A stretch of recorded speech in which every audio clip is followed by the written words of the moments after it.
a small investment in your mental health could keep your body farming for the next 5, 10, or even 20 years.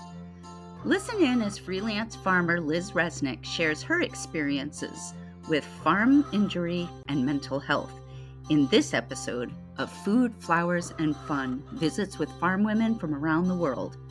We are sponsored, as always, by Penlight for Farmers, helping farmers achieve more time, energy, and abundance.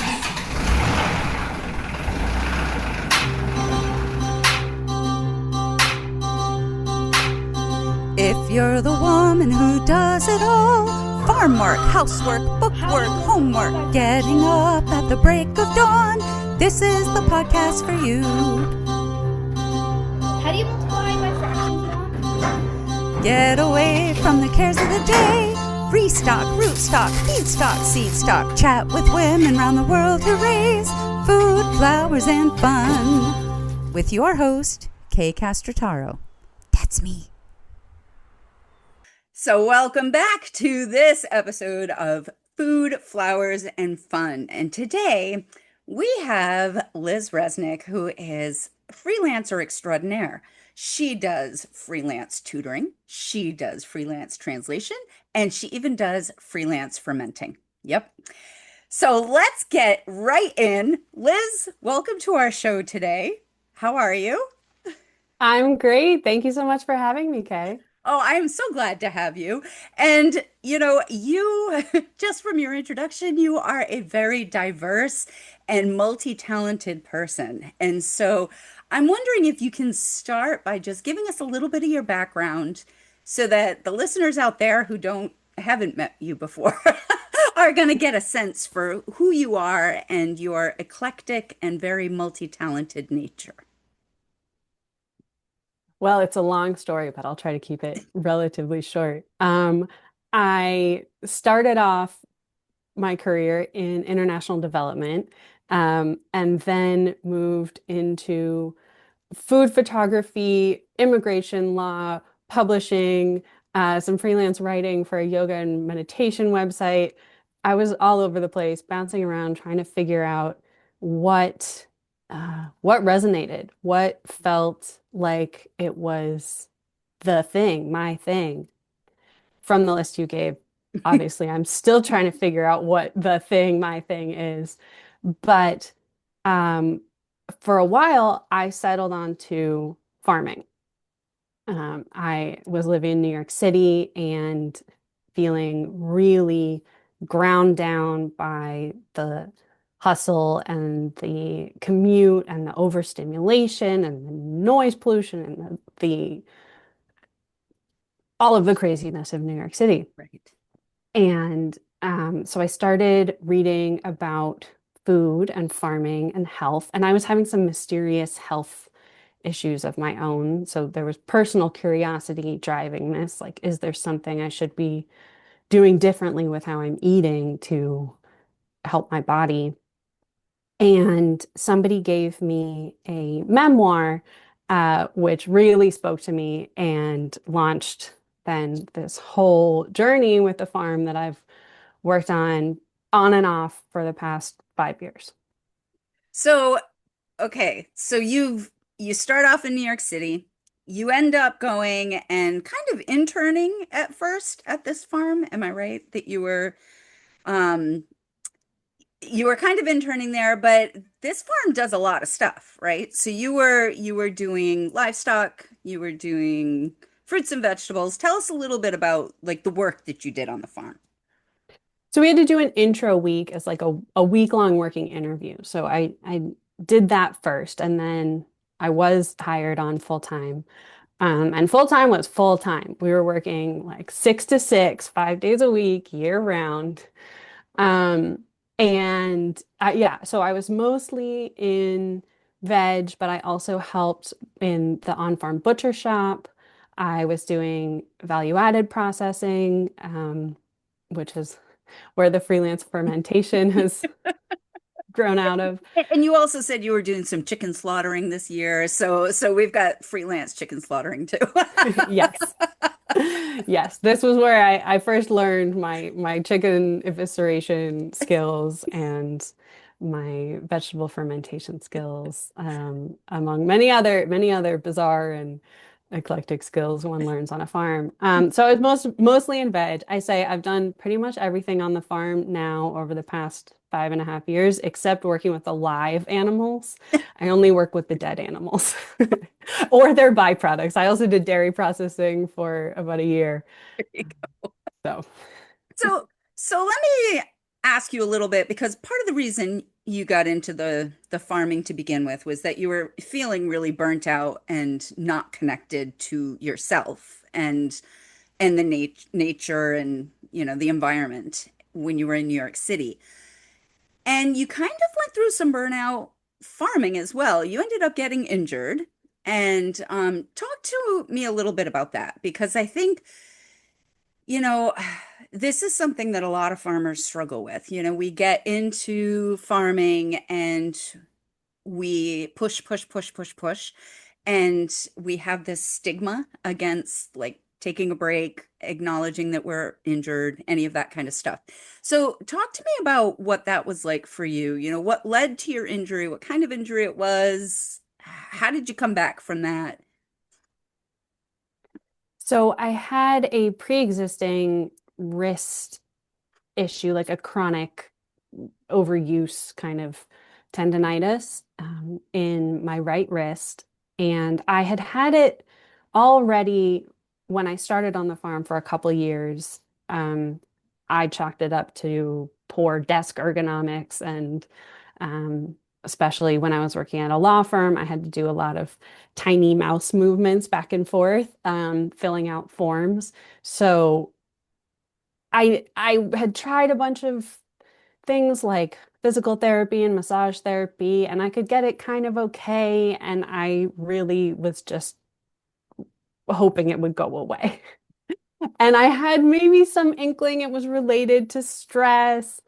Um, but I wasn't, it wasn't bad enough that I felt like I can't do this farming thing. And I also felt like I had no other option. I needed to get out of the city. The job on this farm presented itself, and that was my out. And I felt like I couldn't think about how it might impact my wrists. Mm, Um, Even though it did already in that first intro week sort of exacerbate the issue. And I went back to the city, and my massage therapist kind of put me back together, uh, and I was just so overwhelmed. I was like, okay, great, here we go. So I made it maybe from June to October, and I was mostly fine with the wrists. Um, but I think there was maybe some building extra tension in my wrists. And then there was this one fateful day when I was topping leeks with a dull machete ugh, for at least a couple hours, whacking really hard, far harder than one should have to, um, and just taking all of that, impact in my yeah, wrist. yeah. And I kind of felt this definitive like tweak, Yep. and I kept going Ah, because yes. Because the leaks were still there and they needed to be topped. yes. And it was a combination of, I think, my own lack of self-confidence and ability to assert myself and to believe that my needs were valuable in this context, Hmm.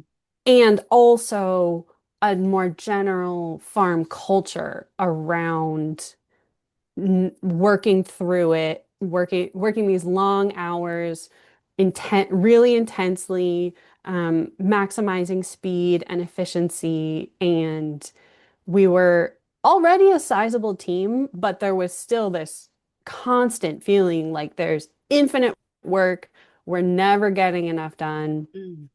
and that everybody is crucial to making this happen. And especially in October, during fall harvest, everything it's the culmination. Everything is so heightened. It feels so important. Like if we don't get these leeks out of the ground right now, we're not going to have leeks No, for because a you're whole gonna get a year. freeze. You're gonna get a freeze, and then everything is done. It's done. Right. Exactly. Yeah. So And I didn't stop. I find that to be a really interesting thing, like time. That idea of there never being enough time. That is something I am hearing over and over from farmers, that they just feel I don't have enough time. And that is such a mindset shift that I like to work with farmers to try to shift to say, you know what, there is enough time. Whatever you need to get done, you will have the time to do it. It's that kind of like the law of relativity. Like we can stretch time if we need to. And you know what? If it doesn't get done, it doesn't get done today. Tomorrow's another day. And I know that, man, that rankles for farmers. And we've got to be careful with that. We don't want to just say, "Oh, well, I can go eat bonbons all day and it'll be fine."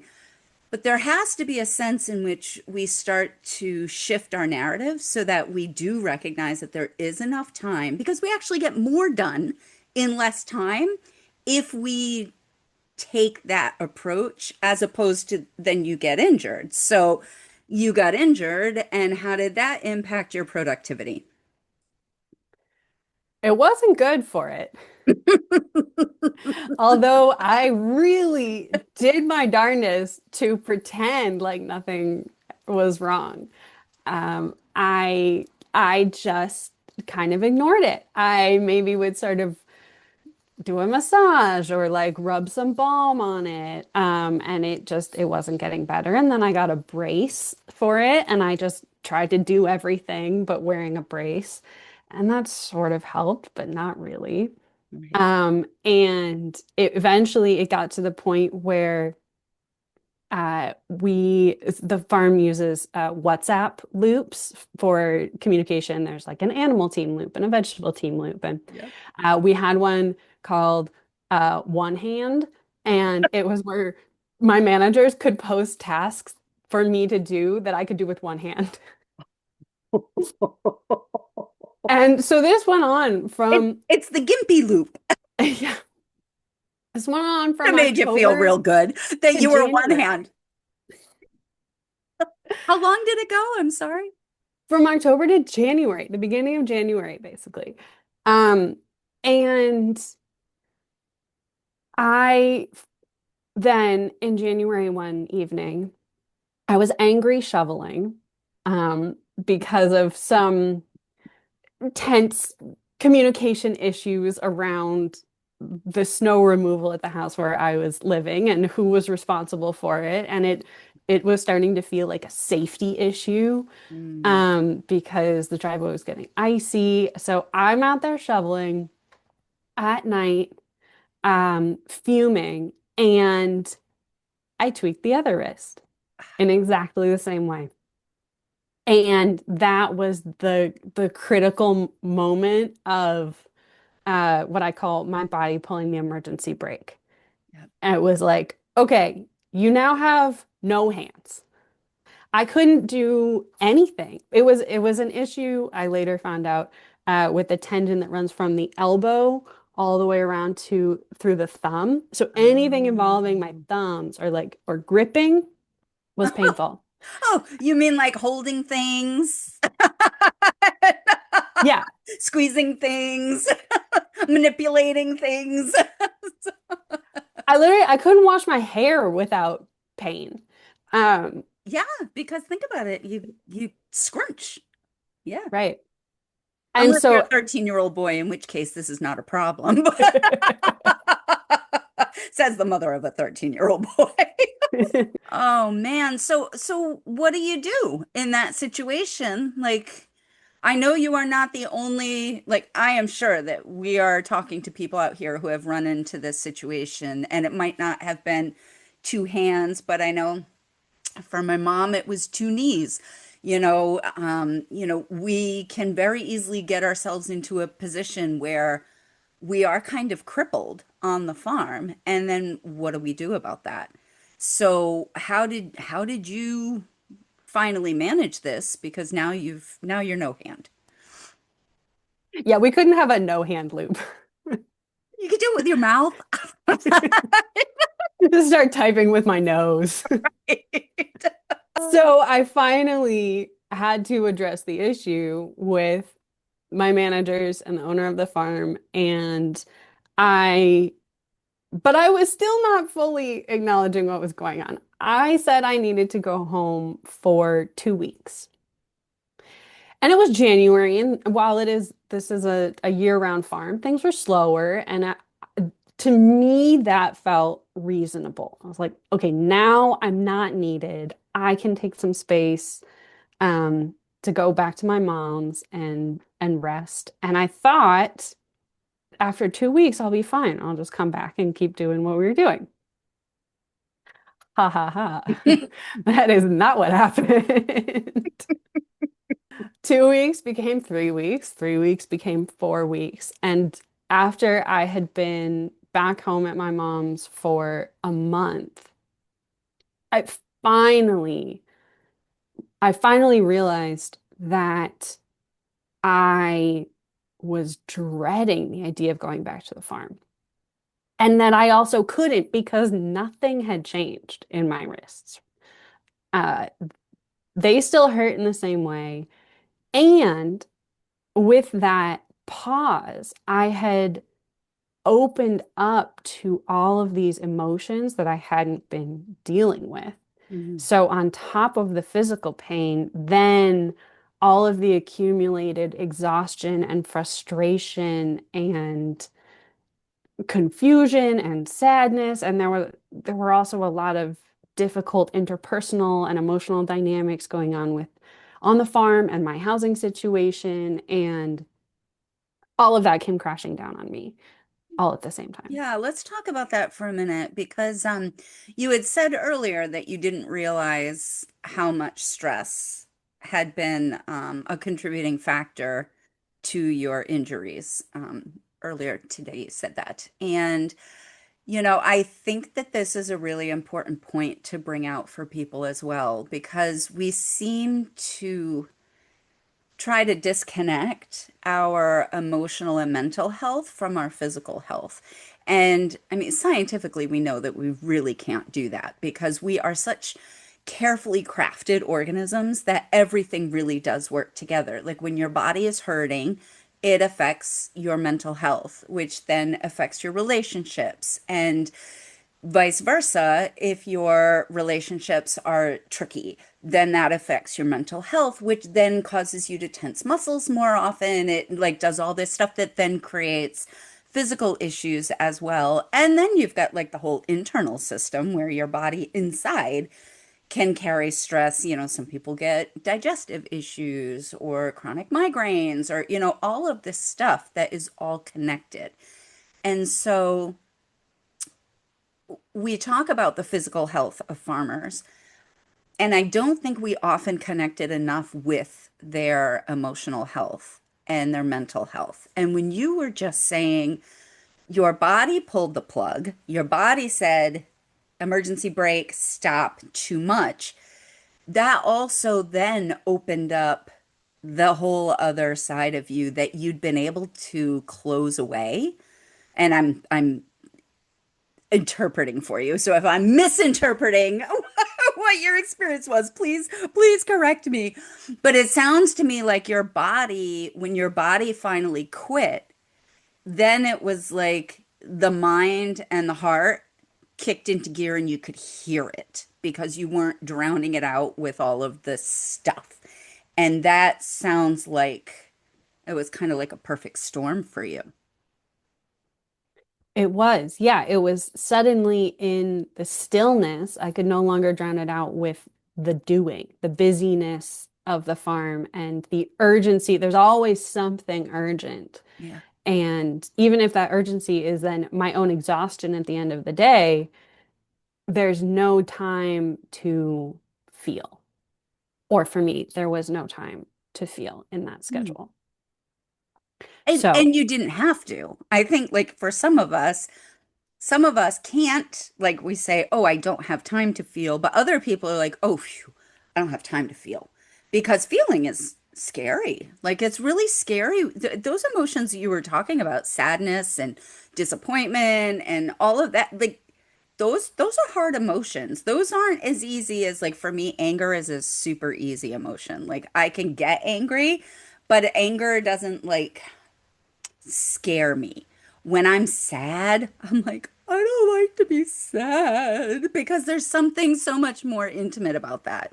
So talk to me about how you worked through all of that. What was your approach? It took a long time to even figure out what kind of approach would work. I went through everything you can think of. As I said, I was already doing sort of physical therapy and massage therapy. I then tried acupuncture while I was still working on the farm, and that sort of helped, but not in any kind of lasting way. I then brought in sort of the bigger medical guns, and I did cortisone injections. Oh, I just had one of those in my knee the other day. They're so much fun. Did your cortisone work for you? Or some people have really good results and some people not so much. Nope, didn't Didn't work for me. didn't do a thing for you. It made me sort of helped a little bit temporarily, but it didn't really help. And then I went further off the woo end, and I was doing homeopathy and energy healing, and I was also playing with more anti-inflammatory diets, and uh, literally I tried anything you could think of. Yep. And um and nothing was working.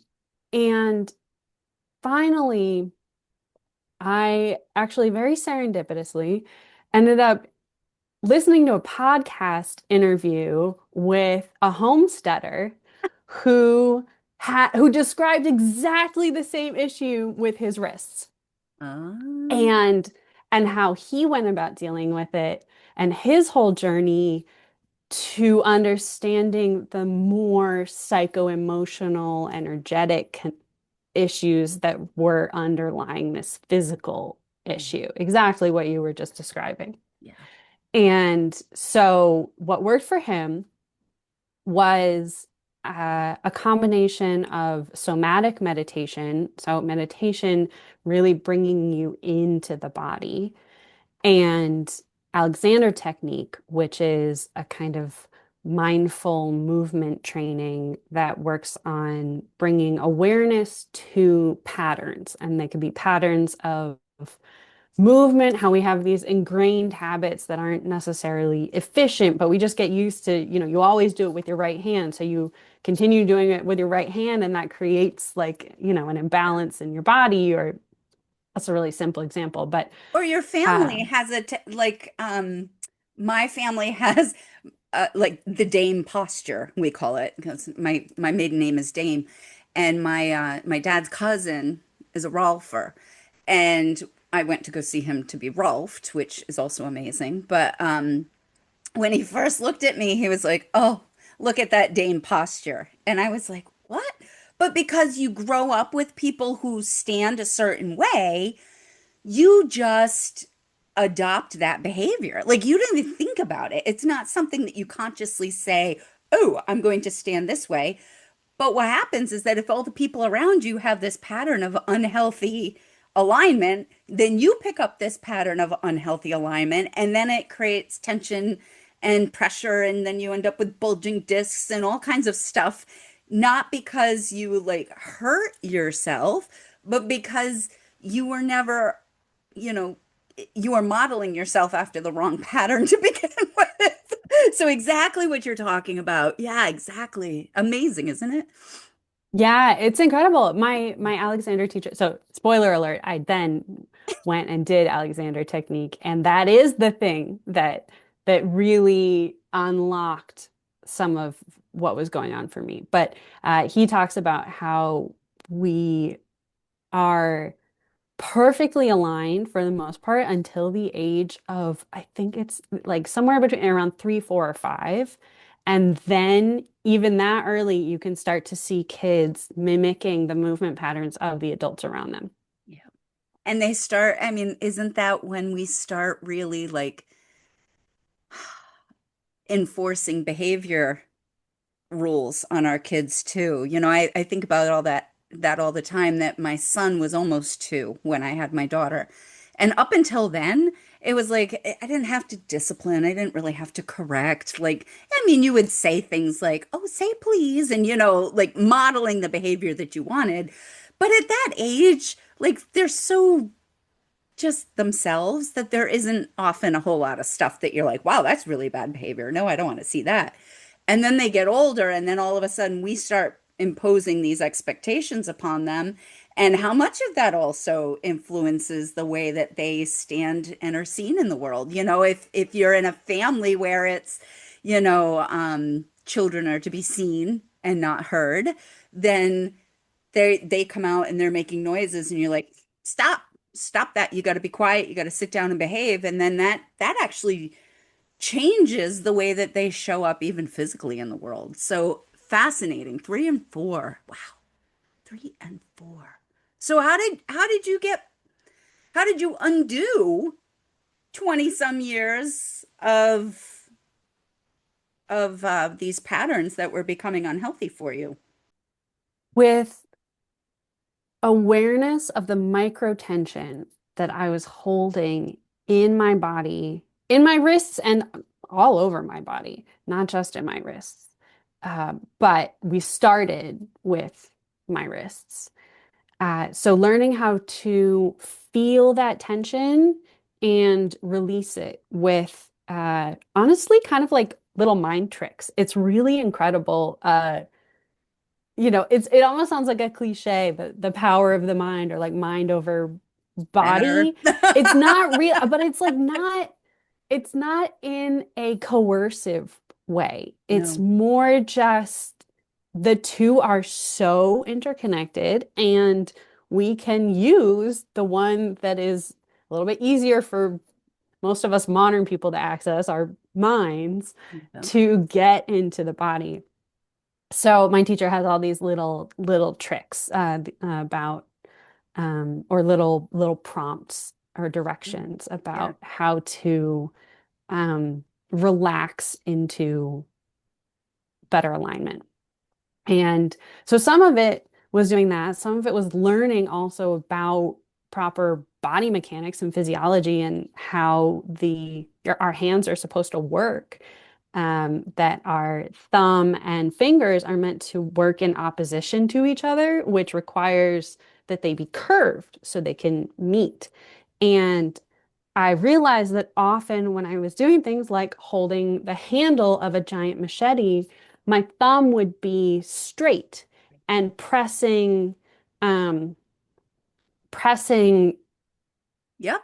Yep. not in a curved way, Sure. which is not optimally using the thumb and putting a lot of strain on the tendon Yeah, all right in um, there. I can that goes just down into the just the wrist. thought about it, I'm like, oh, my brain, my brain is telling me how that would feel. Because this obviously, I mean, I'm not injured, so this does not hurt. But when I think about doing it like this, I can feel the strain that would be developing over time there. So that is fascinating. And so when you're talking about those micro tensions, that makes me think a lot about when I talk to farmers about using like very small moments to do self-care, like those micro, and so I kind of look at it as doing a micro self-care treatment, like 5 minutes or less, where you're just deep breathing for 30 seconds or something like that, where you can just that mindfulness, smelling the coffee, feeling your body, like doing all of that stuff that seems so unimportant and ineffective. And yet, when you're talking about these microtensions and listening to those and releasing them, it's actually super, super powerful, no? Absolutely. Yeah. And it has learning how to do this throughout my whole body has totally changed my relationship to my body and my Mhm. awareness of what is going on in my body at any given time when I remember to tap in and check it out, which in and of itself is part of the practice of remembering to remember, as I call it. Well, isn't this why we have coaches, therapists, that kind of thing? Because we tell ourselves we've learned the skill, so now we're all set because we've learned it, right? You understand. You've got microtensions in your body. You listen to them and you relax them, right? That's all you have to do. It's kind of like going back to the cortisone shot this week. It's like when I went back and he says, relax your knee. And I'm watching the needle come at my knee and I'm thinking, okay, I'm relaxing my knee. Well, I'm not relaxing my knee. And I'm like, oh, that really hurts. And he's like, you got to relax your knee. And then I was like, oh, right. And because I do a lot of deep breathing, I was like, and I felt my muscles relax because I've taught myself how to relax with the breath. And then the needle went in and it stopped hurting. And I was like, oh yeah, see, because you didn't want me to be tense. But my body was tense anyway. Like I wasn't telling it to be tense. It was just scared and it was like, "Oh, I'm going to be tense." And yet, like you said, if we've got this practice, we can go in there and even if we forget to use it right away, as soon as we think about it, we can activate that again. And what a powerful thing that is. But we need the practice. We need the doctor with any needle sitting there saying, relax your knee. And us practicing it when we don't have a needle in our knee. So, how long did it take you before you felt like you were able to observe your own microtensions? And like, how did that process work for you? Because you seem like a pretty intuitive person to begin with, Liz. Like um, the different things that you've talked about, you're definitely into learning about yourself and how you fit into the world. And so that's, already a skill that you have just by your nature. So how long did it take somebody with your skills to get familiar with their microtensions and to manage that? A frustratingly long time. No, well, on the one hand, it was actually really quick. Once I started working with this guy, um, just in the first session or two, I had some relief. But it was at first, it was a little bit like the acupuncture effect, where I would go and I would feel so relaxed and great. And then I would re-enter my life, and 5 minutes later, we're back to square one. Right. So it was the process, just as you were just saying, of learning how to integrate that and do it repeatedly for myself throughout the course of my day. And I think it took a little over a year from when I left the farm to when I really felt like, oh no, it was about a year and a half after about 6 months of working with this teacher. Um, I felt like something was shifting. I think that timeline's right. Don't quote me. No. Well, I mean, I think what's important to what I want to emphasize for people is that this is not something that you go and you get healthy in a week. Like when you have a lifetime of thought patterns and physical patterns and this kind of stuff that causes stress and causes tension and causes pain and injury to our whole system, it is unreasonable to expect that one or two sessions with a therapist, one or two sessions with an acupuncturist, one or two sessions with an Alexander specialist is going to like take care of everything because it it's the whole it didn't take you a minute to get to this place. It's going to take you more than a minute to get away from this place. And for some people, I think they hear that and that can be off-putting and maybe disappointing. Like you were saying, a frustratingly long time. And a year and a half sounds like a long time in some respects. And yet, think about it in the span of a lifetime. Like, I mean, my family routinely lives into their late 80s and 90s.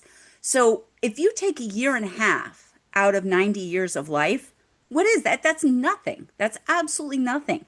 So what am I gonna give up on investing that year and a half and waste the other 78, 89, like however many years I'm gonna have in pain and misery? Like, that's kind of where my mindset is, to help farmers to realize that the investment that you make in the short term can change your life, like totally transform your life. Yes, it can, and it did for me. I mean, this was an issue in my life for I think about 5 to 7 years. Mm. And then suddenly it wasn't anymore. And it hasn't been for at least three years now, two and a half, something like that.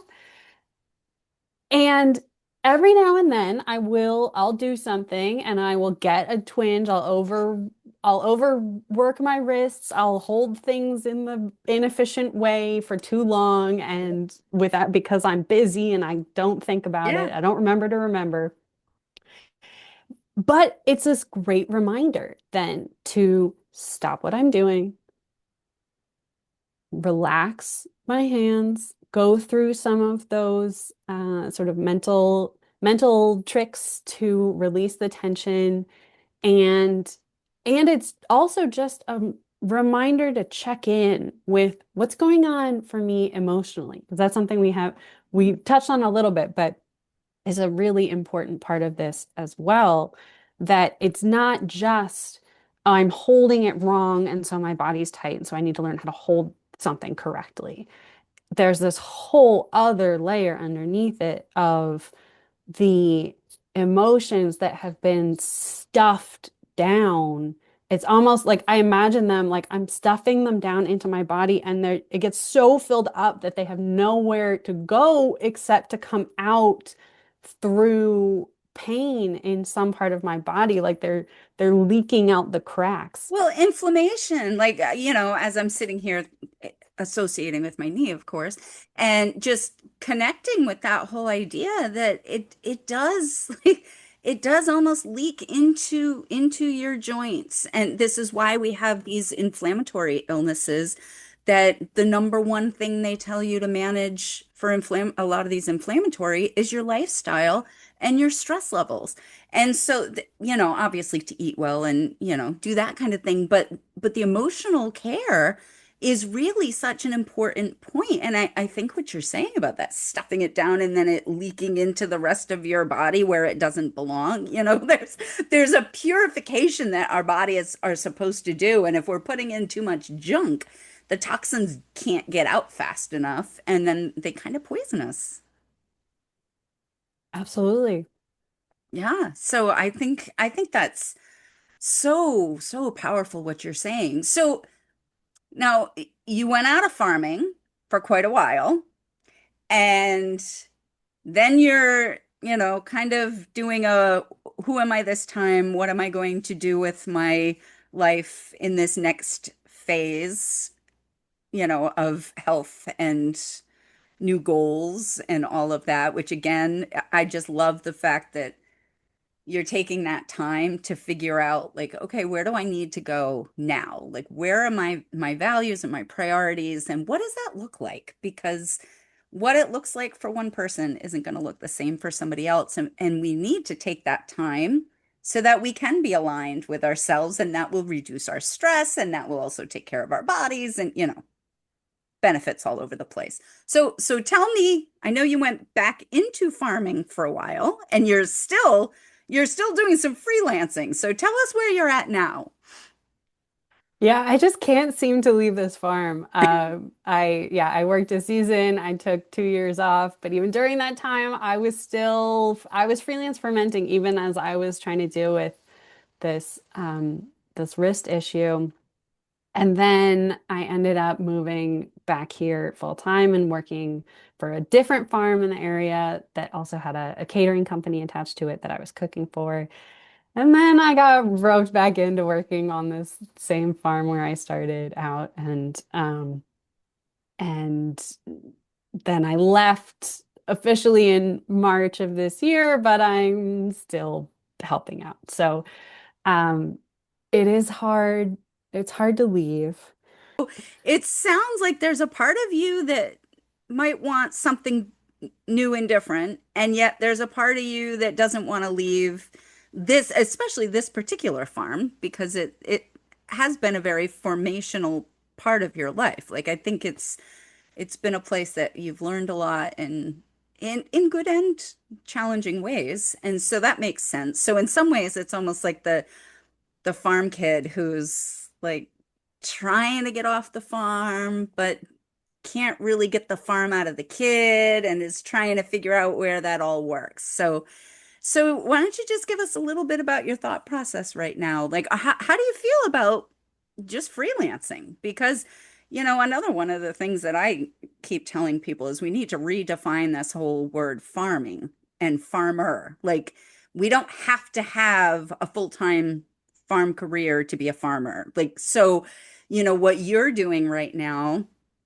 is almost like an itinerant farmer, and yet it's farming. I mean, you're slaughtering chickens, you're fermenting stuff, like you're making value-added products. So like this is all a part of the farm world. So how I guess, yeah, how is it in your mind? Are you feeling like a farmer? Are you feeling like a what are you feeling like and where do you think you want to head?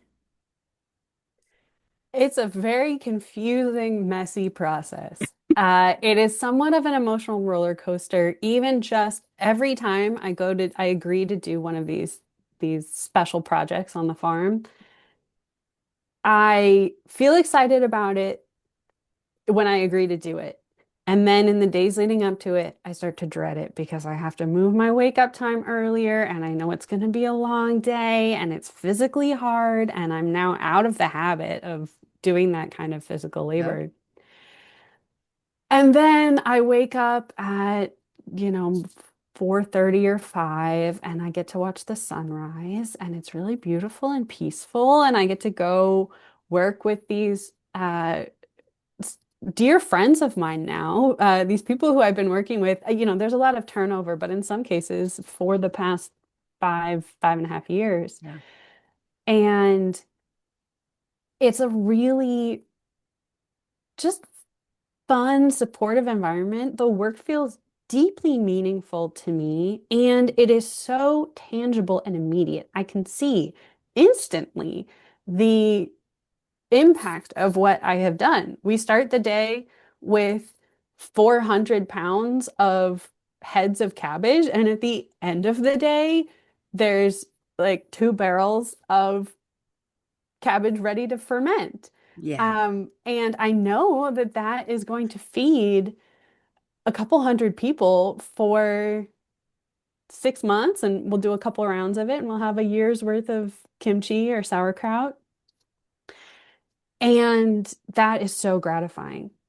And it feels good to go home at the end of the day exhausted physically because I did it. I spent my energy for the day and I Yep. made something.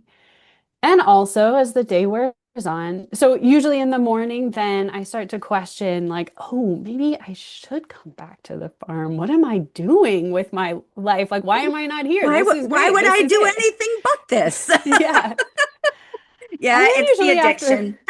after lunch, energy starts to tank, and I'm like, what am I doing here? Why would I want to be here? What kind of lunatic is making kimchi? And so it's like this constant up and down between these two extremes of loving it and feeling so fulfilled and engaged in the work, and also resenting it and feeling just exhausted and cranky.